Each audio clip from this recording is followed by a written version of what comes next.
భయం భయం అని మమ్మల్ని అంటున్నారు, మీకు భయమా? నేను అడుగుతున్న సూటిగా, మేమేం అడుగుతున్నాం? ప్రతిపక్ష పార్టీగా ఈ రాష్ట్రంలో అనేక సమస్యలు ఉన్నాయి. ఈ సమస్యల మీద మాట్లాడాలి అంటే తగినటువంటి సమయం కావాలి. ఆ సమయాన్ని మాకు ఇస్తామని చెప్పండి, మేము వస్తామంటున్నాం. మీలాగా మేము అలవెన్సెస్ అడగలేదే. చంద్రబాబు నాయుడు గారు ప్రతిపక్ష పార్టీ నాయకుడిగా ఉండి ఇంటి రెంట్ తీసుకున్నాడు, జీతాలు తీసుకున్నారు, అలవెన్సెస్ తీసుకున్నారు, చివరికి డీజిల్ డబ్బులు కూడా కొట్టేశారు కదా. మీకొక న్యాయం, మాకొక న్యాయమా? మీరు అసెంబ్లీకి పోకుండా జీతాలు తీసుకుంది వాస్తవం కాదా అని అడుగుతున్నా. ఇదే అసెంబ్లీ సెక్రటరీ గారికి నేను లెటర్ రాశాను. అయ్యా, చంద్రబాబు నాయుడు గారు అసెంబ్లీకి వెళ్ళక ముందు వెళ్లకుండా ఆగిపోయిన తర్వాత జీతం డ్రా చేశారా లేదా వివరాలు ఇవ్వండి అని నేను వారికి రిక్వెస్ట్ చేశా. ఆర్టీఐ కింద అప్లై చేశా.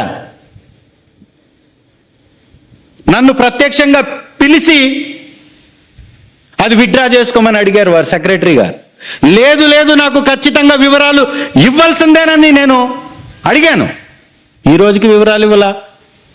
మీరు నిజంగా హౌస్ అలవెన్సెస్ తీసుకోకపోతే, మీరు నిజంగా మీరు జీతాలు తీసుకోకపోతే, అలవెన్సెస్ తీసుకోకపోతే, ఖర్చుల కింద మీరు ఖజానాని కొట్టివేయకపోతే బయట పెట్టండి వివరాలు. వేరే ఎమ్మెల్యేలు ఎందుకు? మీరే బయట పెట్టండి. మీరే వెళ్ళలేదు కదా అసెంబ్లీకి. ఇవాళ మేము అసెంబ్లీకి వస్తామంటున్నాం. 11 మందికి మమ్మల్ని ప్రత్యేక దృష్టితోటి మాకు అవకాశం ఇవ్వండి అని అడుగుతున్నాం. ఈ రాష్ట్రంలో ఉన్నటువంటి ఏకైక పార్టీ, ప్రతిపక్ష party YSR Congress party. YSR Congress party ఏకైక ప్రతిపక్ష పార్టీ కాబట్టి ప్రతిపక్ష హోదా ఇవ్వమని అడుగుతున్నాం. అది హక్కు. అది ఓకే. అలవెన్సెస్ కోసం అడిగితే రాదని చెప్పండి, మేము అడగట్లేదే. మేము అడుగుతుంది సమయాన్ని. చంద్రబాబు నాయుడు గారికి అధికార పక్ష పార్టీ నాయకుడిగా ఎంత సమయం ఇస్తారో అంత సమయం మా నాయకుడికి ఇవ్వమని అడుగుతున్నాం తప్ప సమయం కేటాయించడానికి కూడా నిబంధనలు ఉన్నాయా? ఎక్కువ సమయం కేటాయిస్తే ఆ నిబంధనలు మీకు అడ్డుగా ఉన్నాయా? ఒకవేళ ఉంటే బయట పెట్టండి. గతంలో ఒక్క ఎమ్మెల్యే ఉన్నటువంటి వారికి కూడా చాలా సమయం కేటాయించారని మీ వాళ్ళు మాట్లాడుతున్నారు కదా. ఎస్, 11 మంది ఉన్నాం, ఇస్తామని చెప్పండి. మీకు దమ్ము ధైర్యం ఉంటే. మీకు దమ్ము లేదు, ధైర్యం లేదు.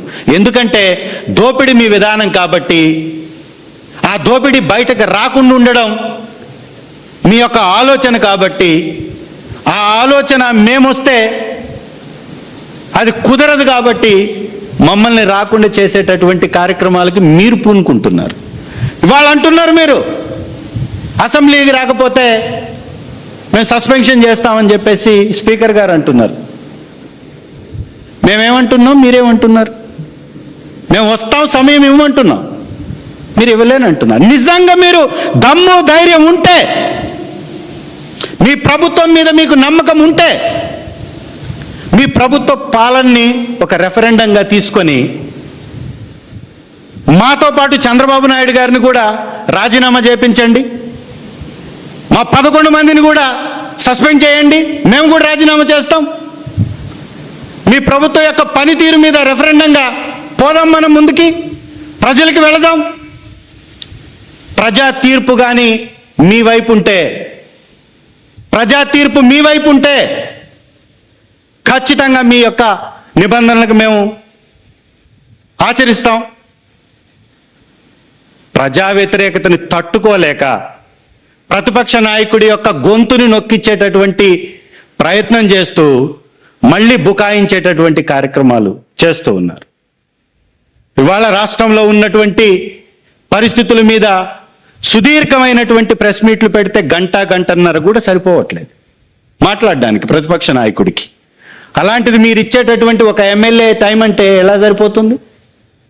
కాబట్టే ఖచ్చితంగా సమయం కేటాయించమని మరొకసారి మిమ్మల్ని రిక్వెస్ట్ చేస్తున్నాం, డిమాండ్ చేస్తున్నాం.